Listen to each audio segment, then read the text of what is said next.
Bonjour et bienvenue à tous dans ce nouvel épisode d'Actu Ciné. Et aujourd'hui, nous allons nous pencher sur Squid Game, la série Netflix qui fait un carton. Nous allons explorer ses points positifs, ses points négatifs, ses polémiques et essayer de comprendre, peut-être d'un point de vue un peu chrétien, comment analyser cette série. A tout de suite.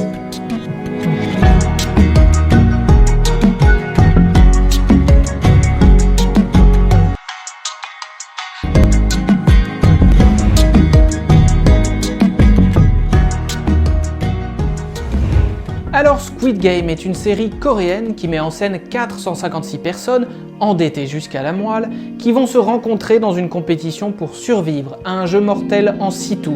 Le gagnant emportera un pactole extraordinaire de plusieurs milliards de won, et chaque mort d'un candidat va venir grossir ce pactole. La série a été décrite comme une satire sur les excès du capitalisme, sur les inégalités financières croissantes, sur la cruauté supposée du système envers ses perdants et ses inadaptés. Dans une compétition particulièrement dure, les pauvres vont s'entretuer sous le regard cruel des riches qui tirent les ficelles. Alors penchons-nous tout de suite sur les points positifs de la série.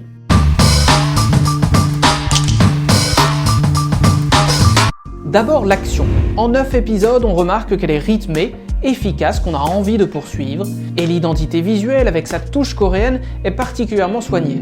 Deuxième point positif, la série est émotionnellement assez prenante, puisqu'elle fait le choix de se concentrer sur les vies de chacun des personnages que l'on va suivre d'épisode en épisode, et que l'on va pleurer lors de leur décès. Tout ça est accompagné d'un bon jeu d'acteurs, en tout cas la plupart du temps. Et puis Squid Game, c'est une série d'actualité. En effet, le Covid a souvent accru les inégalités, rendant les riches un peu plus riches et les pauvres plus désespérés. Attardons-nous maintenant sur les points un peu négatifs de la série, et j'en ai listé un certain nombre.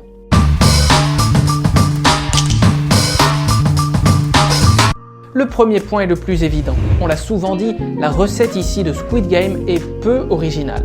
De Running Man jusqu'à Hunger Games, en passant bien sûr par Battle Royale, le scénario sent le réchauffer. Ce style du survival game, de la dystopie un peu complotiste, sur fond d'une lutte des classes plus ou moins discrète, nous laisse un peu sur notre faim. De même, le visuel, qui par certains aspects est remarquable, va exploiter ce contraste entre univers infantile et hectolitres de sang, qui n'a plus grand chose d'original depuis Chucky et bien d'autres films. Ce mélange de régression et de transgression est devenu assez habituel, et même si on comprend un peu le message qu'il y a derrière, cette critique du consumérisme effréné qui veut exploiter nos vieux désirs infantiles, ou encore cette sorte de désir dangereux du crime devenu autorisé, tout cela nous fait un peu bâiller. Il y a donc dans ce film une sorte de lourdeur manichéenne qui nous lasse. On savait, avec le film Parasite et bien d'autres, que l'inégalité des classes ou l'inégalité financière était un classique du cinéma coréen. Mais à ce stade, la recette semble un peu désuète.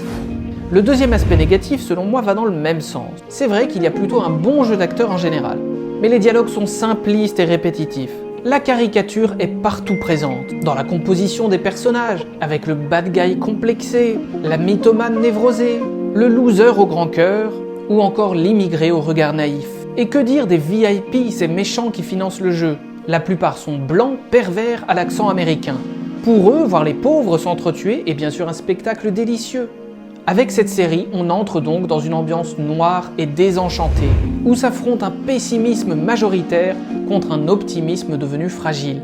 Tous ces éléments nous disent que le public de cette série n'est pas considéré très finement, même si par moments l'absence regrettable de nuances va être un peu brisée, comme dans la scène des jeux de billes, où l'on voit certains personnages, y compris attachants, montrer enfin leur vrai visage. Autre point négatif dont on peut parler, celui de l'ultra-violence. Oui, la violence est présente dans la série, mais à titre personnel, je dois dire que je ne l'ai pas trouvée plus violente que la fin de Parasite par exemple. On peut regretter quand même qu'il y ait trop de focalisation sur les scènes d'exécution et pas assez sur les questions lourdes, philosophiques, existentielles qui vont se poser aux survivants de la série. Ce qui m'amène à une autre critique, celle de l'hypocrisie. Car finalement, Squid Game va émettre une critique sévère sur un système dont il sera le premier à bénéficier. Et je ne vous parle pas de tous ceux qui vont surfer sur la vague. De même, Squid Game va condamner la violence terrible de la société, tout en la mettant en scène à son plus haut degré. En cela, cette série est profondément anti-évangélique, d'où mon titre. Le christianisme, c'est un seul homme qui va mourir pour que tous les autres puissent vivre de la vie éternelle. Mais Squid Game est exactement l'inverse. Ce sont des centaines de personnes qui vont mourir pour qu'un seul homme puisse vivre et même vivoter péniblement comme on le voit à la fin de la série. Un chrétien ne peut que difficilement se reconnaître dans cette réalité. Mais ce n'est pas étonnant, car quand on voit dans Squid Game comment sont représentés les chrétiens eux-mêmes, qui tapissent un peu l'arrière-plan de la société coréenne, on comprend que les scénaristes n'aient pas une très grande connaissance du christianisme. Sombrant dans les clichés les plus grotesques, ils ne mettent en avant que les aspects les plus caricaturaux. Les seuls chrétiens que l'on voit sont des névrosés, des sans-cœur ou des fanatiques. Dans cette série, le christianisme semble complètement à côté de la plaque et se range largement du côté des pessimistes. Le christianisme pourtant, ce sont des milliards d'endettés qui vont voir leurs dettes effacées par le sacrifice d'un seul homme. Alors qu'à l'inverse, avec Squid Game, ce sont des centaines d'endettés désespérés qui vont trouver la mort.